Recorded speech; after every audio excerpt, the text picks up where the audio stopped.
I'm George Curtis. Welcome to It's Your Environment.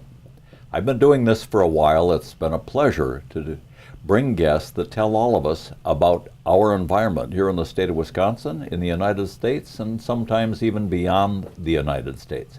We're fortunate in Wisconsin, we have a lot of environment, and the people of the state own a good chunk of it. But there are lots of interesting things going on that may change that. It may change the quality as well as the quantity of our environment. You might think that this is just an issue of science, and maybe it should be, but it isn't just science. There's a lot of politics and money going on that's affecting your environment. And I've been fortunate today to get a guest who really is very knowledgeable. He's probably at the moment the most popular outdoor writer in the state of Wisconsin, partly because he's very good. He's written for the Oshkosh Northwestern for a long time. Now he writes for about 17 newspapers and a Bow group and who knows who else. But partly because he's been ahead of the rest of us on the effect of politics on our environment and why we should care. I want to welcome Pat Durkin to the show. Thanks, George. Very nice. It's great to have you back again, and I understand you're in Oshkosh today because you're going to be giving an address tonight to the League of Women Voters. Yeah, that's always real flattering. I haven't been asked to talk to a group like this before, so I was really flattered they reached out to me. Well, you should be, and you brought your bride along so she can make sure that this is a legitimate reason you're visiting the League of Women Voters. She takes care of me. Tell us quickly about your career as a writer. It really is rather widespread and broad. Yeah, I started here in Oshkosh back in 1982. I was still in college, then going to UW Oshkosh, and I knew enough about how newspapers worked in that era to know that if I wanted to become an outdoor writer for a newspaper, which was my goal, that I had to kind of go through the sports department. That's where the outdoor page was. So I kind of turned myself into a sports writer for a couple of years, long enough to get a job and get on staff. Then once I was there, I started spreading out because I think my bosses and stuff knew too that sports wasn't my strength. They could see where I was more into the outdoors. So that's where I started off, and I spent 8 years here in Oshkosh at the Northwestern full time. Then I spent 11 years at the Deer and Deer Hunting magazine, which started off in Appleton under private ownership, and then got sold up to Krause Publications up in Iola. And I've worked there through 2001. And then for the last 16 years, I've been freelancing full time, where I write my weekly outdoor column for newspapers. I write for magazines across the country, and I also do a lot of copy editing and just copy editing is just basically working with other people's writing and making it better for the Archery Trade Association. So I keep pretty busy. Well, not only that, you actually get outdoors. Yeah. Tell our viewers about the things you do out of doors. Well, my main thing I do outdoors is hunting. I still hunt a lot in the fall, but the thing that's become easier to do, and also kind of a blessing and a curse type thing, is that with the internet being so accessible now on an iPhone, when I go to Idaho to go elk hunting, I always spend about a day every week in the tent, working on my stuff in the tent and transmitting it across the Wi-Fi that way. And I also do another thing I've taken up in recent years is running. I run a lot of marathons now, and one thing I found fascinating about running and comparing it to hunting is that I better understand why hunting is so hard to hang on to people. Hunting involves a lot of planning, a lot of equipment, a lot of thought that goes into every time you go out the door, whereas running, it's basically a pair of shorts and a shirt and shoes, and out you go. And that's so much, you can work it into your day anywhere you go in the country. Well, of course, hunting and the equipment that goes with hunting and the $70,000 trucks and the trailers and the tents and all of that other stuff is major industry in this country. Correct. Very, very true.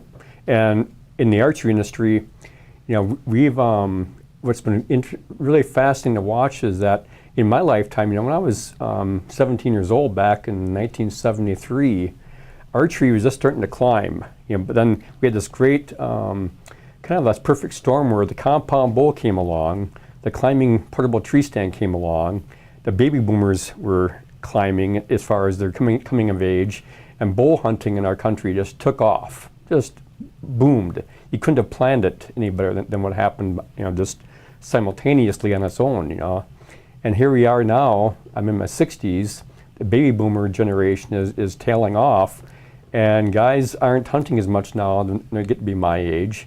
And the archery industry now is, it's fighting to keep people. And we're still doing pretty good business, but it's not what it was, just a few years ago. So it's interesting to watch how the hunting industry, not just archery, but gun hunting, bow hunting, all these things, we're not in tough times, but we're in tougher times than what we've been used to the last 40, 50 years.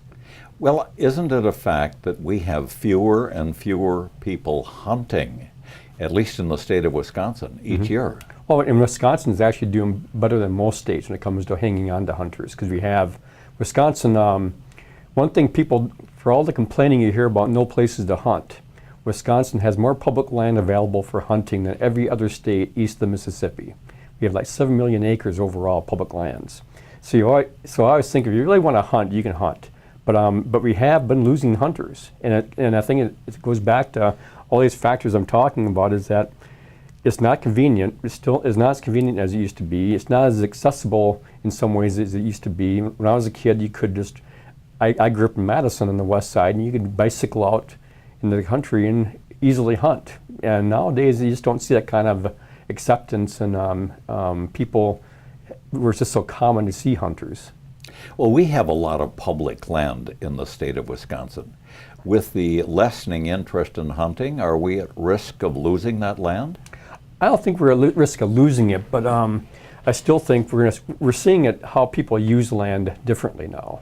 I was talking to some folks just a couple days ago about, they want to. The state wants to expand some ATV trails up in Vilas County and get more ATV people up there, because that's.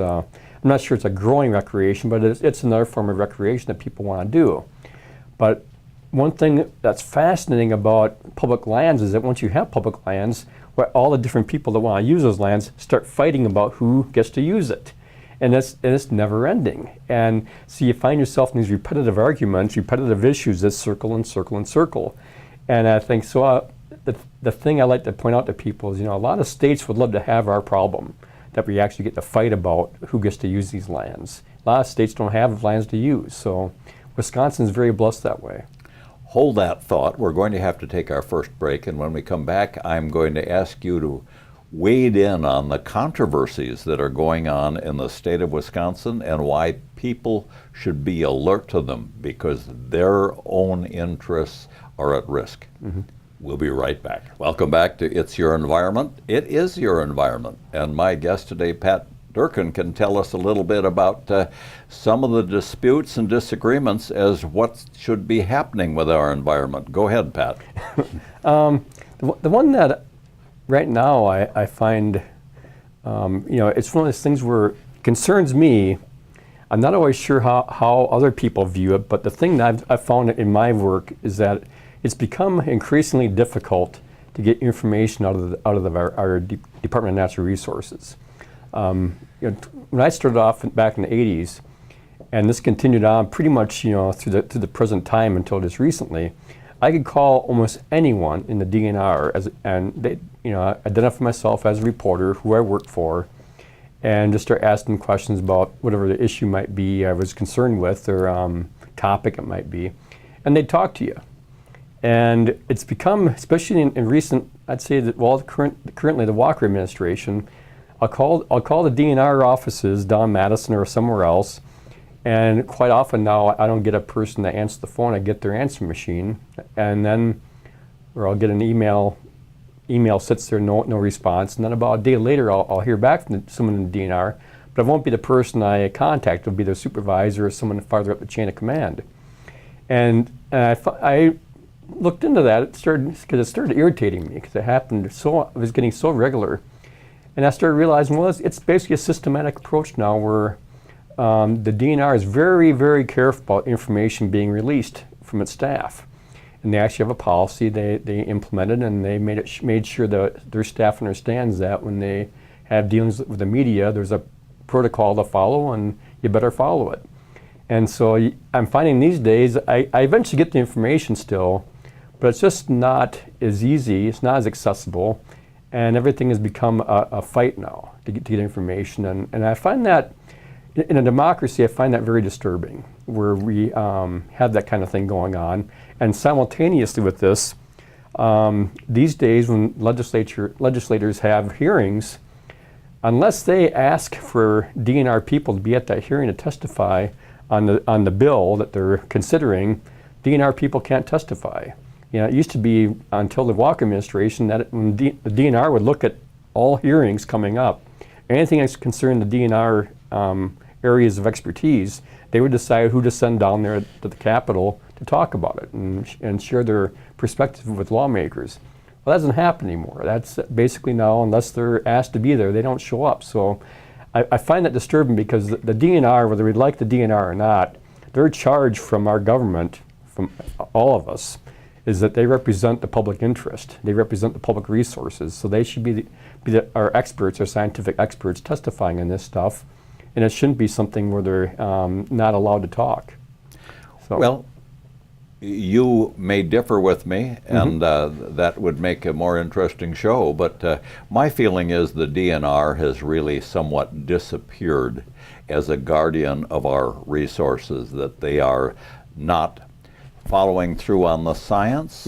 They have laid off most of the scientists. They have put their head somewhere dark and damp about CWD. They knew about CWD when it was limited basically to one county, and now it's showing up throughout the state. They aren't really protecting that resource in terms of expanding the public's land through acquisitions, and the Knowles-Nelson Act, that's dying. Their acquisition department is actually getting rid of land. They're not enforcing the law with respect to water, docks, many things. They're allowing industrial farms to suck away the water table, and so it's affecting the entire state and lakes and things like that. It has become an instrument of business and political contributions, and the public better wake up. I can't disagree with you one bit. We totally agree on that. And the thing that should concern people is that a lot of stuff is being done without public hearings, without public involvement. And like I say, I think you and we might have our differences, but I like to think that in a democracy we get heard. And eventually, you know, as time goes on, we might not win today, but eventually down the road we might. But these days, I've never seen a time in my lifetime where it's so hard to have people, you know, they say it's representative democracy, but yet you're feeling more and more that we aren't being represented. Who is being represented? It's not us. It's typically people who are, it's become more and more the people who contribute to campaigns, and that's not democracy. So I share your concerns, George. I think it's a case of following the money. The wetlands issue, it used to be enforced so that you could not just dig a hole and put a building in a wetland that has taken $2 million years or more to develop.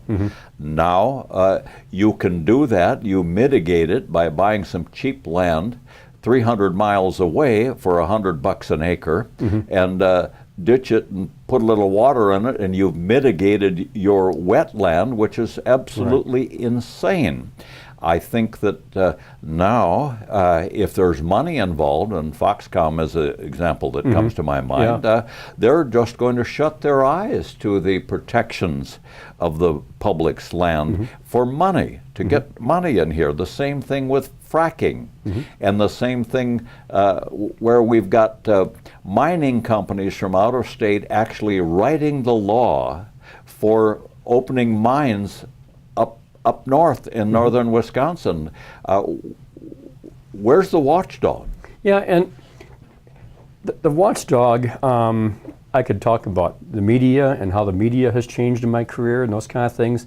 the thing that I think really struck a chord with me too is that this current environment we're in, where you say follow the money, I think, well, I can't imagine why it's not a good investment still to reinvest in Wisconsin itself. I can't see why we're so willingly giving away $3 billion to a foreign company for one corner of the state, basically. And I think we have all these resources in Wisconsin we should be investing in. And how can we justify this money for Foxconn when we're pouring so little money into CWD research? We're only testing 6,000 deer a year right now. Last year, when I ran the numbers on how many deer are being killed in our CWD areas, the worst areas, only about 10% of those deer are being tested now. And so you have all these concerns going on. I think, well, if you want to see a big loss, destroy deer hunting. Think how many people are going to be affected by a loss of deer hunting in the state. And it might not be in our lifetime, but it won't be too far along after that. So I can't understand either why, if they're worried, the short-term investment is all they're talking about here. They're not thinking long-term at all. They're not thinking about what's going to happen to properties when they get so contaminated with CWD. We have to fence them off because of the prion contamination in the soils beneath the ground.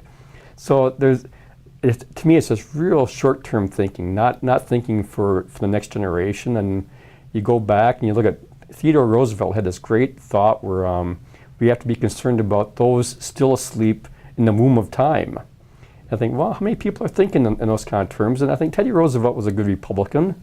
This isn't just Democrats, Republicans. This is just good American thinking. So I don't know where we're going, but I don't like it right now. Well, absolutely. Warren Knowles was the Republican. It shouldn't be a matter of party. We have to take our second break, and we'll be right back. Thank you.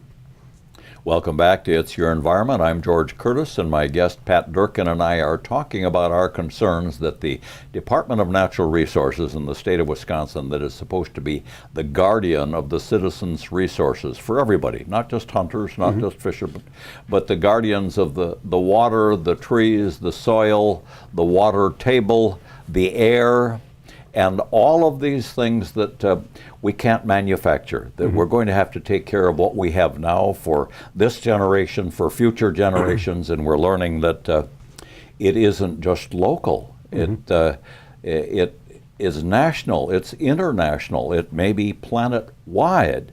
And we've got our problems in Wisconsin, and you're alerting people to them, including the speech you're going to give tonight to the League of Women Voters. Your writing is alerting people to it. But are things any better on the national level? Unfortunately, I can't say they are. One thing I talked about a couple of years ago in one of my columns and reinforced it a couple of times along the way is that we're fighting going on 30 years now, probably, an effort by certain people to transfer our federal public lands back to state ownership. And now in a state like Wisconsin, we don't have a huge amount of federal land, but we still have some pretty big national forests and parks in our state that I suppose potentially could go back into state ownership, which in our state, we might be able to be okay with that. On a federal level, though, you go out west, and when they talk about western states and those federal lands, if that reverts to state ownership, a lot of those states have it where if that land's not making money for them, they can dump it. And they can sell it back in the private sector. And so I think, is this really what we want to do? Is transfer these wonderful public lands a lot of us have been enjoying for decades, ever basically since Theodore Roosevelt made sure they stayed in public ownership. I don't think we want to do that, but yet I hate to always make this bring up party affiliations, but in the 2012 and again the 2016 presidential election, the Republican Party on the national level had it on in their political platform, to transfer the federal lands as much as possible into state ownership. So it's been a nonstop fight now to keep that from happening. And fortunately, we do have some excellent conservation organizations like the Rocky Mountain Elk Foundation, the Boone and Crockett Club, other hunting organizations that really are typically conservative type people, really don't like the idea, and they've been fighting it. So I've been proud to watch how the hunting community has been one of those forces that the politicians really don't want to take us on, because they know we do vote, we do turn out, so we've been able to keep them in check a little bit. Well, since Trump has been president, his program has been to reduce the resources, the revenue to the Environmental Protection Agency by a third, the Ag Department by a third, enforcement by at least a third. There is a program to sell some of these western lands, that is, sell the mineral rights to private industry. They are making efforts to weaken enforcement throughout the country. And they happen to have, as the head of the EPA, the former Attorney General of the state of Oklahoma that had the reputation of being the worst environmental negative advocate in the entire 50 states. Yeah. And now they have our former DNR director who earned that reputation here in Wisconsin.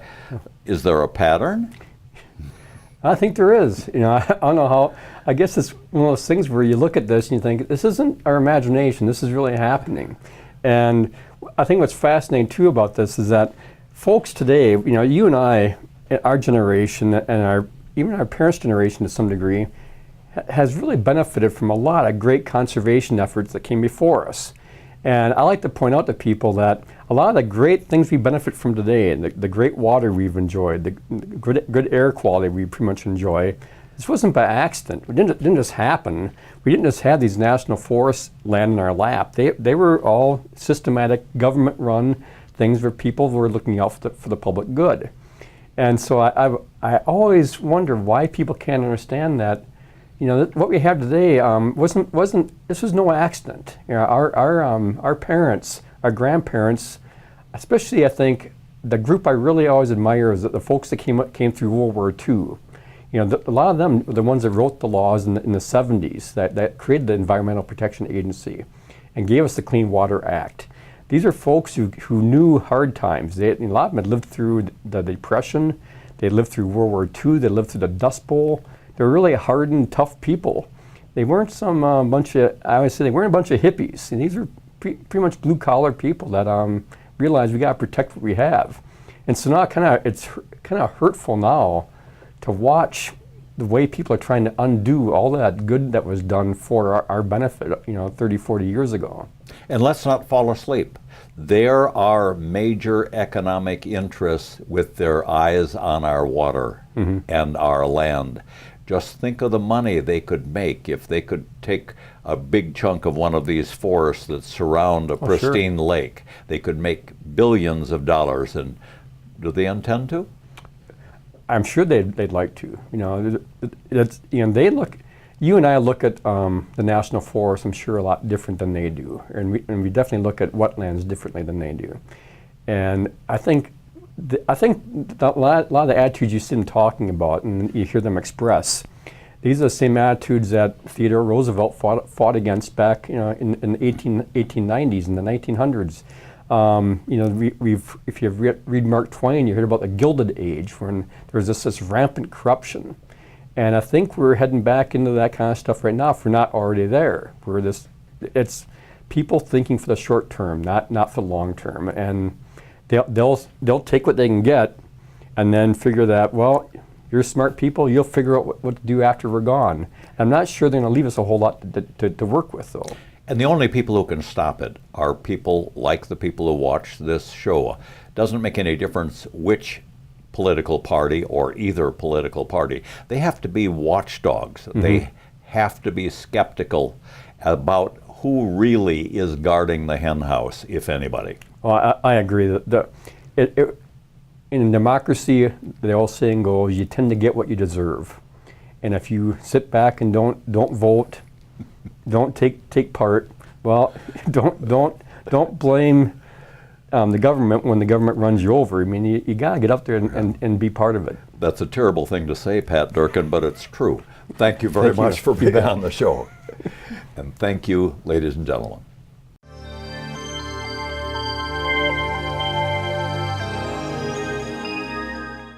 The land, the water, the birds, the animals belong to all of us.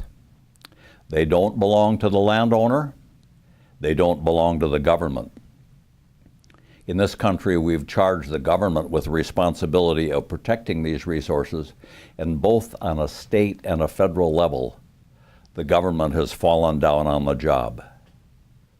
On a federal level, the government is bringing back coal, has reduced the standards of emissions from your car, has tried to sell some of our lands to mining interests, and has really turned a blind eye to emissions, to wetland control, to law enforcement.